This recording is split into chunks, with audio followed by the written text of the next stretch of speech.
নমস্কার বন্ধুরা, তাতাই মা বাবা ব্লগে আপনাদের সকলকে স্বাগত। আমি আজ আপনাদের সাথে শেয়ার করতে চলেছি ছানার ভুজিয়ার একটি রেসিপি। আর এই রেসিপিটি কিন্তু অত্যন্ত সহজ এবং ভীষণ সুস্বাদু। তাহলে দেখে নিন আমি আজ আপনাদেরকে কিভাবে ছানার ভুজিয়া তৈরি করে দেখাচ্ছি।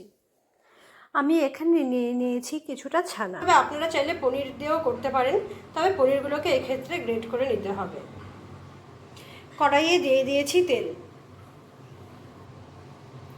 তেল গরম হয়ে গিয়েছে, তাই এখন আমি এর মধ্যে আগে থেকে কুচিয়ে রাখা পেঁয়াজগুলোকে দিয়ে দিচ্ছি। দিয়ে দিচ্ছি সামান্য নুন।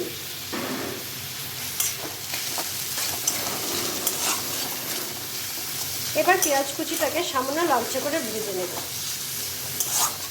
পেঁয়াজ কুচিগুলোর হালকা রং চেঞ্জ হয়ে গেলে আমি এর মধ্যে দিয়ে দিয়েছি আদা আর রসুন কুচি।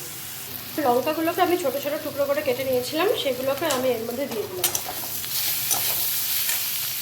আমি এর মধ্যে এখন কিছু দিয়ে দিয়েছি গুঁড়ো মশলা, যেমন আমি এখানে দিয়েছি অল্প পরিমাণে ধনিয়া গুঁড়ো, জিরে গুঁড়ো, শুকনো লঙ্কা গুঁড়ো, আর এখন সবার শেষে দিয়ে দিচ্ছি হলুদের গুঁড়ো। এখন এটাকে আবার আমি কষিয়ে নেব।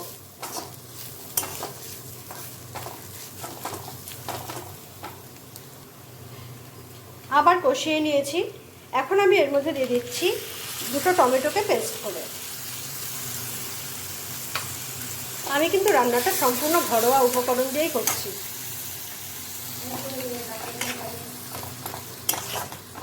টমেটোর কাঁচা গন্ধ চলে যাওয়া অবধি আমি এটাকে ভালো মতন আবার নাড়িয়ে নেব।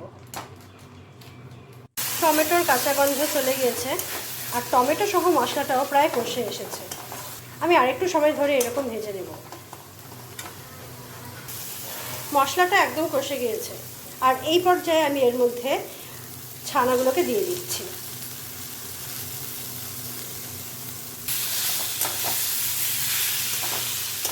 ছানাগুলোকেও মশলার সাথে কিছুক্ষণ কষিয়ে নেব।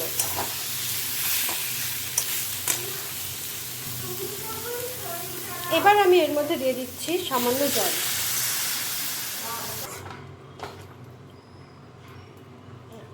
জল দিয়ে দিয়েছি। এখন আমি এর মধ্যে দিয়ে দিচ্ছি কিছুটা পরিমাণে চিনি আর নুন।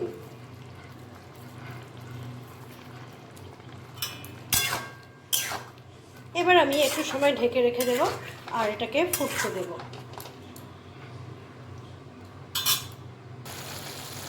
দেখতেই পাচ্ছেন ফুটে উঠেছে। এখন আমি গ্যাসটাকে বন্ধ করে দেব। গ্যাস বন্ধ করে দেওয়ার পরে আমি উপর থেকে দিয়ে দিচ্ছি গরম মশলার গুঁড়ো। হাতে ক্রাশ করে দিয়ে দিচ্ছি কাসৌরি মেথি, আর সবার শেষে দিয়ে দিচ্ছি বাটার।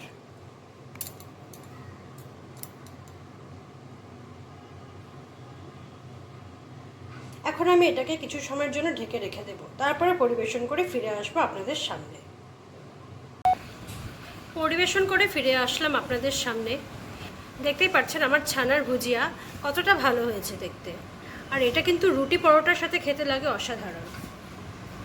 তাহলে বন্ধুরা, আমার আজকের এই রেসিপিটি আপনাদের কেমন লাগলো তা অবশ্যই আমাকে কমেন্ট করে জানাবেন, আর ভালো লাগলে আমার চ্যানেলটিকে সাবস্ক্রাইব করে আমার পাশে থাকবেন।